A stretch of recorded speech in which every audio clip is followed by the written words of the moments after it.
Garkeenya moggaatni saafaanooni waamicha oliif birmannaati eessa karanfaanni saafaanoo jecha gulaa gulaatti qeerroo qoricha roorroo maal fakkaata faroo ni dabran dhumtoon deemaan akka dhufaati isaatti waliif jirranaan jedhee amma lubbuun jirrutti jabaatan mucaa ta'uuni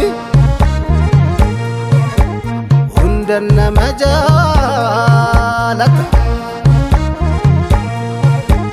laafan munaaqduu ta'uum yajoole yartuun nama tuffataa kanaaf jirran jifannee jirraan gatiin qabu qofaasaa waan eegalan goola boofegaa murteessaan bu'uurisaa dinagdee fi beekumsaa waaltessuu barbaachisa.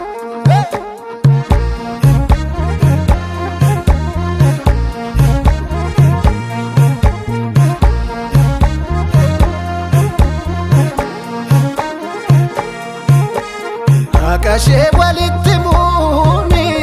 wayyamaa firra dibu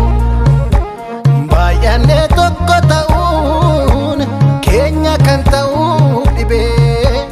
irraa seenuun haamotaani itti seenus nu huba anciicadhee ciicadhoo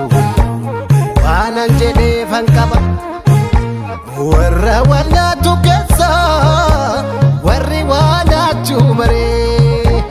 fuulatee mi'eeffataan nu maalitti jirraree cidhan cidha taasisuu firan nama miidhagsu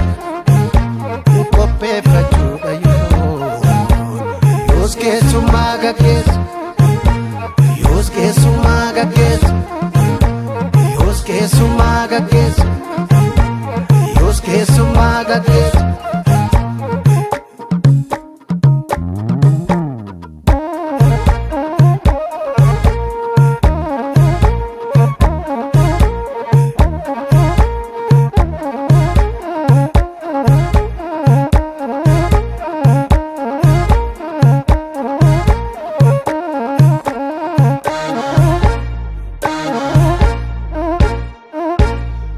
Socho'uu raafamuu homaan gaaraan dhiibin yaa gowwa warwarraa umboora'uun tariidha lakkiinu malee suwa kan lafa shii jaalachaa garuu nama shii jibbu fakkeessee mimmaan hataa kan ija ummataa hatu dachiin keenya sammaattu ofittuun kaleessitu.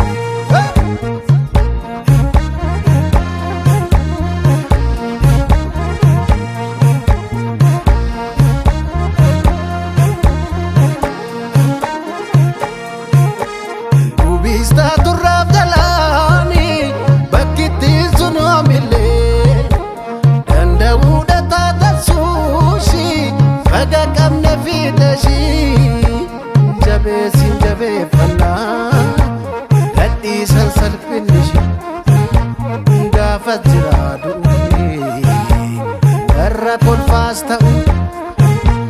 gudunfaan bara dheeraa